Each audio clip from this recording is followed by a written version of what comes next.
আজকে তো চাকরির ভাইবা পরীক্ষা দেওয়া লাগবি। চাকরি পাবি একজন, আবার ভাইবা পরীক্ষা দিবি দুইজন। তার মধ্যে একটা আমার বইয়ের ভাই, আর একটা আবার নিজের ভাই। না, আইজ মনে হয় আমার কপালে দুঃখ আছে। দেখি আল্লাহ কি করে। এ রতন, এ পরবর্তী কি আছে পাঠা দে। দাদা ভাই ভিতরে কি আসবো?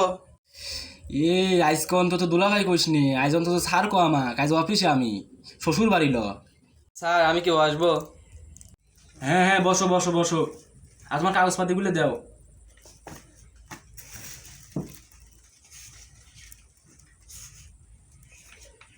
তা কাগজপাতি তো সব ঠিকই আছে, খালি এসএসসি পরীক্ষা দুইবার ফেল। তা তোমার জন্য আজ প্রথম প্রশ্ন, বলো তো পৃথিবী দেখতে কেমন? স্যার এই একটা প্রশ্ন করলেন, এটা তো খুবই সহজ, পৃথিবী দেখতে গোলাকার। শ্রী, এত কঠিন প্রশ্ন পাইরে গেল, একটা দাবা রাখা খুবই কঠিন হয়ে যাবে। তা তোমার জন্য দ্বিতীয় প্রশ্ন, একটা আস্ত হাতি একটা ফ্রিজে কিভাবে রাখা যায়? স্যার এই একটা প্রশ্ন করলেন, প্রথমে হাতিক জবাই করবো, তারপর ফ্রিজের দরজা খুলবো, হাতিক ভরবো, দরজা আটকাবো। এত মারাত্মক প্রশ্ন পাইরে গেল, একটা দাবা রাখা খুবই কঠিন, মানে কঠিনই হয়ে যাবে নি। আমার মনে হয় কপালে আজ দুঃখ আছে। এর পরবর্তী প্রশ্ন দেবে খুবই ভয়ঙ্কর প্রশ্ন, দেখি কিভাবে পারে। এবার তোমার 3 নম্বর প্রশ্ন। তোমার প্রশ্ন হচ্ছে একটা আস্ত হরিণ তুমি কিভাবে ফ্রিজে রাখবে? স্যার এটা তো খুব সহজ প্রশ্ন করলেন, প্রথমে হাতিক ফ্রিজ থেকে বাই করবো, তারপর হইনটাক জবাই করে ফ্রিজের ভিতরে ভরে দেবো। না, এই শালা বইয়ের ভাই তো কোনোভাবে আটকান যাচ্ছে না। এ তো মনে হয় আমার জীবনটা জ্বালা শেষ খেলাবিনি। আমার মনে হয় কপালে দুঃখ আছে। শালা ভেবে 4 নম্বর প্রশ্ন দেবো, খুবই মারাত্মক প্রশ্ন, দেখি কিভাবে পারে। তোমার 4 নম্বর প্রশ্ন, মনে করো একটা বনে একটা সিংহর মুসলমানি হচ্ছে। সেই মুসলমানি অনুষ্ঠানে বনের সব পানি গেল, কিন্তু একটা পানি যায় নাই। কত সেই পানিটার নাম কি? স্যার এটা তো খুব সহজ প্রশ্ন করলেন, কিছুক্ষণ আগে যে হইনটাক মারলাম, মারি ফ্রিজে বললাম, সেই হইনটাই তো অনুষ্ঠানে যায় পান নাই। না, এ তো দেখতে দেখতে সাইডে বসলে পেরে গেল। না, বড় টেনশনে পড়ে গেলাম। এক বাইরে দে। আচ্ছা তুমি বাইরে তো অপেক্ষা করো, আমি ফলাফল পরে জানাচ্ছি। এ রতন, এ পরবর্তী কে আসো পাঠা দে। না, এই একটা তো আটকাইলাম। এইবার তোমার ভাইয়ের পালা। এই তো আরো নিজের ভাই, এই যে ভালো ছাত্র, এক তো কিছুতেই আটকান যাবিলান না। এক আরো কঠিন কঠিন প্রশ্ন ধরা লাগবে।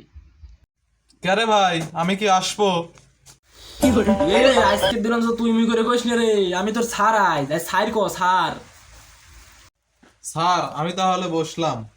হ্যাঁ সিরে বসো, আর তোমার কাগজপাতিগুলো আমাকে দাও দেখি। কাগজপাতিগুলো তো সব তো ঠিকই আছে। তুমি তো 2020 সালের ছাত্র, অটো পাস।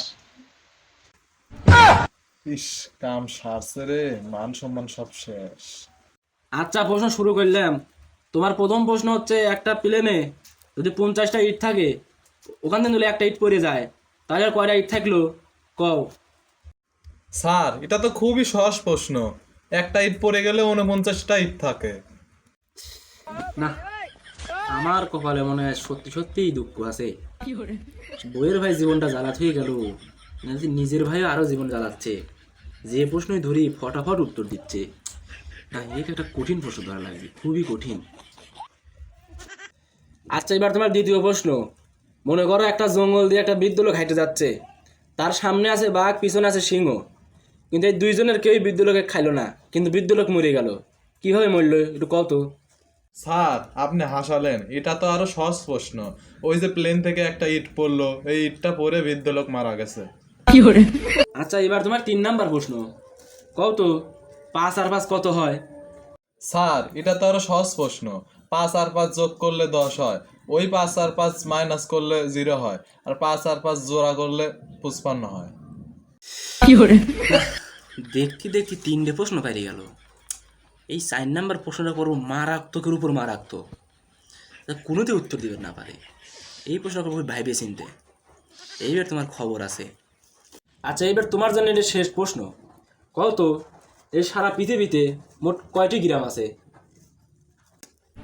শালার এটি কি প্রশ্ন করলো, ইটা তো পারতেছি না। স্যার আপনি কোন তো? হ্যাঁ, পারলে না তো। এটা তো খুবই সহজ প্রশ্ন ছিল। পৃথিবীতে মোট 2টি গ্রাম আছে। এক হচ্ছে বাংলা গ্রামার, যারা বাংলাদেশে থাকে তারা কয় বাংলা গ্রামার, আর যারা বিদেশে থাকে তারা হলো ইংলিশ গ্রামার। এটা তো পারলে না। যাও তুমি বাইরে যাও, তোমাকে দেখতে ফলাফল পরে দিচ্ছি। ভাই তোর আর ফলাফল দেওয়া লাগবে না। আমি যদি তোর নিজের ভাই না হয় বইয়ের ভাই হইলে এমনি, তাহলে তুই চাকরি ঠিকই দিতি।